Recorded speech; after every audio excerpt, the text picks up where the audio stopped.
First and foremost, the area that is surrounded with the perimeter wall, there is a court order that has stopped any form of evacuation, any form of mining. This area extends to the neighboring land, which is an open ground. What is happening? The area fenced belongs to my client Amos Mabonga and his company.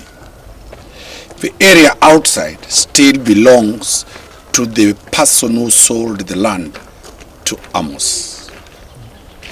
Invaders have invaded that open ground, dug tunnels. There is no mineral on that side. They have dug a tunnel that is coming now to the area of Amos that has been barred from any form of excavation. That is the problem that we have in this matter. So that an illegal mining process is continuing in his land, in a private land, without his consent. Because of an attempt to stop that illegal mining, the miners and those benefiting out of that illegal transaction have been making attacks, 5 attacks, whereby the first one, 2 people died. The second one, no action. And the first one, no police action has been done or no prosecution has been done. I shall be moving with speed to write to the Director of Public Prosecution to ensure that the first attack and the second attack, the perpetrators take plea and they face their day in court. The third and fourth attacks, people were arrested, they were charged. Today, we were going to court. I flew in to Kisumu in the morning to head to court in an attempt to subvert the administration of justice, in an attempt to make sure the complainant does not appear in court. A simultaneous attack was organized here.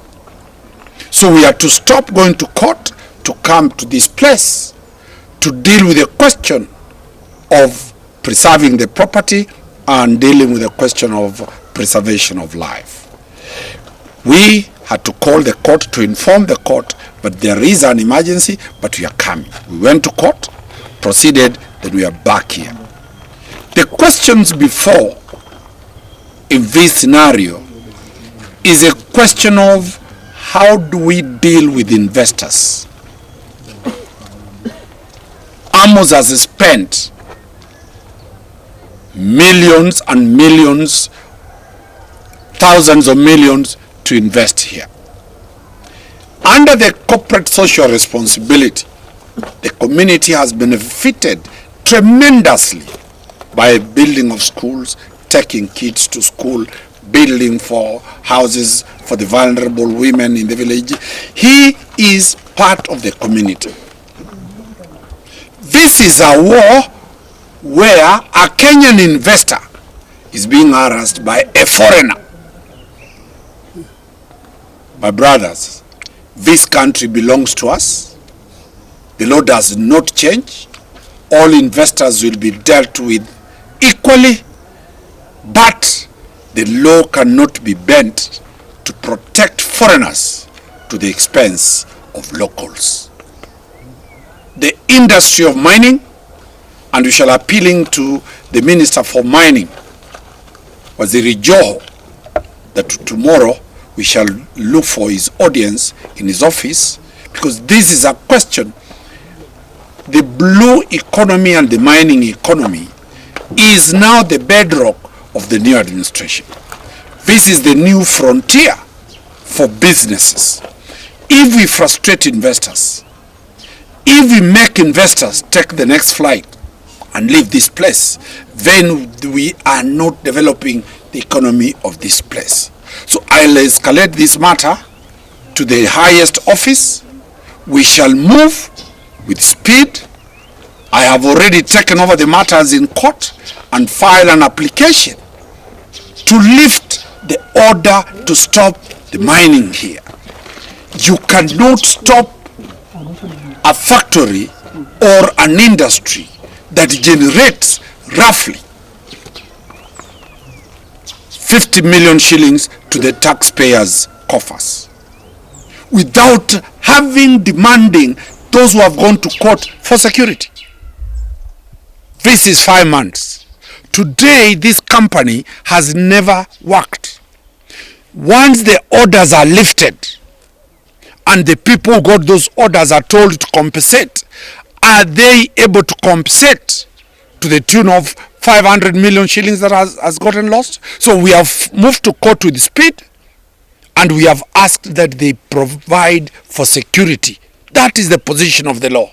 So that in case they lose, it mitigates on the damages occasioned here. Kenyans have not worked. Kenyans have not paid their school fees for their children because of these shenanigans that have been going on.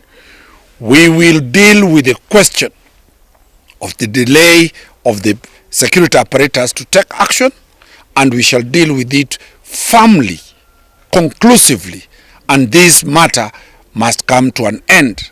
Because if Siaya, today the son of Siaya, is being fronted to go to the African Union, my client Raila Odinga is heading to African Union, the bedrock of Raila Odinga, war, people to be killed. What image are we building to this country? What image, my senior counsel, the governor, Orengo, what image are we building for Siaya? Is this the image to be depicted worldwide of Siaya? It can't be. Under my watch, I'll protect my clients with all instruments of the law, and we'll make sure that they get justice within the shortest time possible. We do not want bloodbath. We do not want people dying. 2 lives lost is too precious for the small county like Siaya, for a small village like Ramba, for a small community of the miners. So I shall be moving with speed, with all the legal instruments in place to address that issue. Kwa jina mimi naitwa Charles Otieno Onyango. Mimi ni mfanyikazi wa Amlight hapa. Mimi hivi sanga nilipigiwa simu sikuona, na nikafika nikapata kama vitu zimefanyika. Lakini ile nimefanya ni shangae ni moja. Sisi tulifungiwa kazi kutoka Februari mpaka saa hizi. Tuliambiwa mambo yetu itakuwa kotini 18th September. Hatujafanya kazi mpaka leo. Kwa nini sisi tunapigwa kila wakati? Na mimi nilikuwa nauliza serikali, kwa sababu sisi vile mimi naona kwa upande yangu hatuna justice hapa yote, hata Siaya koti hakuna justice. Hao machifu yetu maserikali hapa yote zimewekwa kwa mfuko. Hii ni mambo ya ukweli, hatutaki kuficha. Sasa tunauliza, sisi tutaenda wapi na tulisaliwa hapa? Tunafanya kazi hapa. Amlight ni kampuni kubwa. Ameandika watu karibu 100 na tumefungiwa kazi, watoto tunawalipiwa shule, tunawajengewa mama, wajane. Na yule jirani yetu pia anafanya hivyo. Mbona kwa nini hawezi tegemea kazi yake na tuache sisi tufanye kazi? Tumefungiwa kazi, hatujafanya kazi na bado tunapigwa. Na je, tukipanga vile wanapanga, serikali wanangoja kuja kurokota maiti hapa, kwa sababu sisi hatutacheka sasa na mtu. Vile tunafumulia hivi, tumefungiwa kazi, tuko njaa, hatuna msara, vitu yetu inaibiwa, vitu yetu zinaribiwa hivi, na serikali wananyamaza tu. Akina chief wako wapi? Na wale wa miji 10 wako wapi? Juu hata ukienda kwa polisi hakuna justice. Unasikwa mtu yao inasikwa saa hii, unaenda pale wanatolewa kwa kasbil. Hawapelekwi hata kotini, na wakipelekwa hakuna mali watapelekwa. Majaji nini, malawyers hapa zote kwa mfuko. What should we do? Kwa hivyo tunaomba sisi, ikiendelea hivi itakuwa mbaya sasa. Na tutaomba mkubwa yetu Amos akae kando kidogo, atuachie hii sasa kama community. Tufanye hii kazi vile jamaa anafanya, tupange, akipanga tunapanga. Alafu maserikali wenye wanangojea kuja kurokota maiti, wakuje warokote maiti. Hata sisi tuuliwe kwa sababu hizi ni mashamba yetu. Thank you very much. Barakuchiang ana esa jamani ground ka. Wane wadhi nyimegi our business as usual. To realize ni wall inabomolewa. Now, at the Dar es Salaam, with my now manager, and as I went, coming back, to realizing there were some two guys armed with pangas. Now, he wanted to come in, but I stopped him not to come in because his life was in danger. So I pushed him away to the hiding point. Coming back, now another team was coming, very big number. I had to escape with my colleagues, and as we were going out, the wall is already down, and now they were coming in. Now they spoiled everything, and it was a pathetic scene, you know. It's a scene that when you look at, you may not even imagine. All in all, they destroyed everything within the compound. They looted, and they went with all that they could manage. Naitwa Amos Barasa Mabonga, Director of Light Resources Company Limited. Leo nikiwa njiani nikielekea kotini kutestify kwa ile mata ilikuwa ya leo kuhusu the last attack ili happen on 30th this last month. So on my way with my wakili nilipigiwa simu na askari wangu wa site. Kaniambia wanavamiwa huku. Ukuta inabomolewa na goons from wenye wametumwa na my competitor. So nilipigia area OCS na OCPD wapo take action, lakini before afike mali yangu already ilikuwa ukuta imebomolewa, mali yangu some equipment zimeibiwa.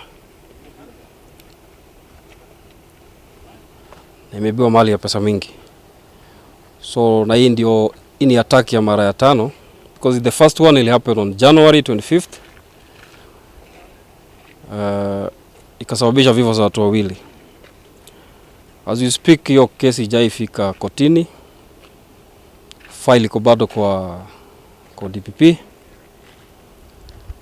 Na kwa sababu haijachukuliwa any action, these people wameamua they can do whatever they want because hakuna mahali naweza wapeleka. So imekuwa ni mazoea, kila wakati wakikuja kuvamia naambia askari wangu wajifiche, because they enter here watawaua, because they wanakuja wakiwa na weapons, wakiwa fully armed. So what has happened today, because this site haifanyi kazi, tuko na court orders, tulifungiwa kazi, na huu ni mwezi wa 5 toka hiyo orders zitolewe. Hatujakuwa tukifanya kazi. So swali yangu ni to my competitor, ni nini inamsumbua kutumia vijana vibaya kukuja kuharibu mali yangu, na hakuna kazi ninafanya, na shamba si yake, nimenunua mwenyewe na pesa zangu. So hiyo ndio mambo niko nayo, na sina mengi zaidi. Asanteni. So at the moment ningeomba security on my property, kwa sababu na wanalinda hapa, because at the moment their life is in danger. Mimi naishi Kisumu, so nikienda huko na I don't know nini ita happen hapa. So niko naomba serikali kama naweza pewa security, at least tukiendelea na mambo ya kotini ndio tujue shida iko wapi.